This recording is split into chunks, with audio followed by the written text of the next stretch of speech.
بالکل وقت کی بڑی قلت ہے. 1:30 بجے اذان ہو جائے گی اور اس کے بعد ایک اور ہے میاں صاحب کی بات آج ہم نے سنی ہے. کافی میرے ساتھیوں نے اپنے خیالات کا اظہار کیا اور رجوری پولیس کی کوئی بھی چیز جو ہے وہ میاں صاحب سے پوشیدہ نہیں ہے. چاہے ہم یہ کہیں کہ ہم نے 47 ہو 65 ہو 71 ہو 3 جنگوں کا ہم لوگ شکار ہوئے, ہم لوگ کئی بار اجڑے اور کئی بار آباد ہوئے.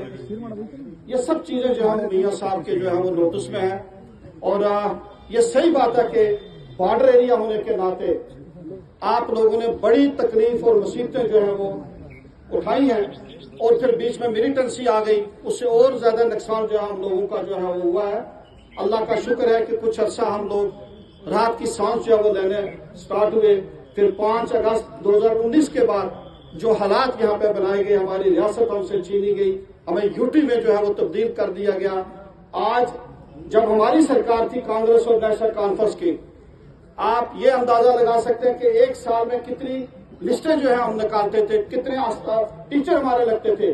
میں آپ کو بتاؤں کہ 100 سکول میرے زون سے جو ہے وہ بند کیا گیا پچھلے 6-8 سال میں. جو 100 سکول جو مطلب کتنی آبادی ہماری بڑھ رہی ہے, اسٹوڈنٹس ہمارے نئے سے نئے آ رہے ہیں, لیکن سکول نئے کھولنے کی وجہ سے سکول جو ہے وہ بند کیے جا رہے ہیں. اور اسی طرح کتنے ڈیلی ویجر ہمارے جو ہے وہ آج بے روزگار ہیں, کتنی ہماری آشا ورکر جو ہیں وہ بے روزگار ہیں اس وقت تک, ان کی پے کا مسئلہ ہے. آنگن واڑی ہماری ورکرز ہیں, GRS ہیں, SPOs ہیں, کتنے یہاں بے روزگاری جو ہے وہ ڈے بائی ڈے ہے. اور پیچھے جو ایک سروے ہوتا اس میں جموں کشمیر جو ریاست ہے پورے دیش میں جو ہے وہ ٹاپ ہے بے روزگاری میں. آج حالات اس قدر 5 اگست 2019 کے بعد جموں کشمیر کے اندر ایسے حالات بنے جو بیان نہیں ہم کر سکتے. اور ہمیں جو اپنے ملک نے طاقت دی ہے, آئین ہمارا جو کانسٹیٹیوشن آف انڈیا جس نے ہمیں طاقت دی ہے, جو ہمارے بزرگ تھے جنہوں نے اس دیش کو آزاد کروایا, مہاتما گاندھی جی کی قیادت میں, نہرو جی کی قیادت میں, اور کئی پرائم منسٹر ہمارے اس دیش کے لیے ایکتا کے لیے کھڑتا کے لیے شہید ہوئے, چاہے اس میں محترمہ اندرا گاندھی جی ہوں, راجیو گاندھی جی ہوں. لیکن یہ ساری بڑی طاقت ہمارے پاس ہے جس کا صحیح استعمال ہم نے 25 تاریخ کو جو ہے وہ کرنا ہے.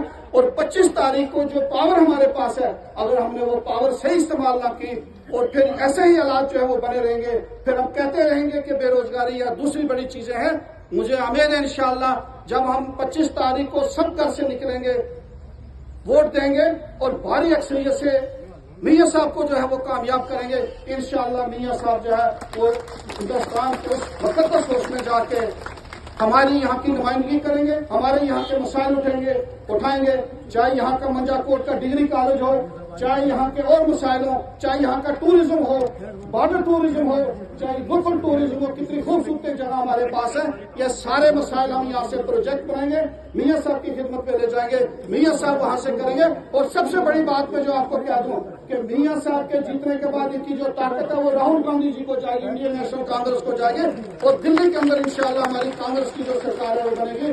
میں ایک بات کہہ دوں کہ ہمارے جو جنرل سیکرٹری ہیں بھارت سنگھ سولنکی صاحب جو ہمارے جموں کشمیر کے انچارج ہیں, کل میری ان سے بات ہو رہی تھی, وہ مجھے پوچھ رہے تھے کہ رجوری اور اننت ناگ کا کیا ہے, آپ کے لوگ کیا کر رہے ہیں. ہم نے ان کو یقین دلایا, ہمارے جو جموں کشمیر کے صدر کانگریس کے وقار رسول صاحب, جی امیر صاحب, یہ جتنے بھی ہمارے لیڈر ہیں سارے جو ہے وہ فون پہ رابطہ رکھا ہوا ہے. اور ہم نے سب سے پہلے یہاں پہ میٹنگ کی ڈسٹرکٹ کانگریس کمیٹی کی میاں صاحب, اور ہم نے اسی دن اپنے سارے بلاک صدور صاحبان کو, ہمارے جو ڈسٹرکٹ وائس پریزیڈنٹ ہے, ڈسٹرکٹ سیکرٹری ہے, سب کو یہ گزارش کی کہ آپ نے جو ہے ہمارا الائنس ہے اور اس الائنس کو جو ہے ہم نے مضبوط کرنا ہے. اور میاں صاحب جو ہمارے الائنس کے امیدوار ہیں انشاءاللہ ان کو جتانا ہے. اور میں آپ کو یقین دلاتا ہوں کہ 2026 میں جو ڈی لمیٹیشن دوبارہ ہوگی, رجوری پونچھ کا اپنا ممبر پارلیمنٹ ہوگا, اس میں میاں صاحب جو ہے ہماری مدد کریں گے. اور انشاءاللہ رجوری پونچھ کا جو ہے ہمارا اس کے بعد ایسے ہماری پارلیمنٹ جو ہے سیٹ بنے گی.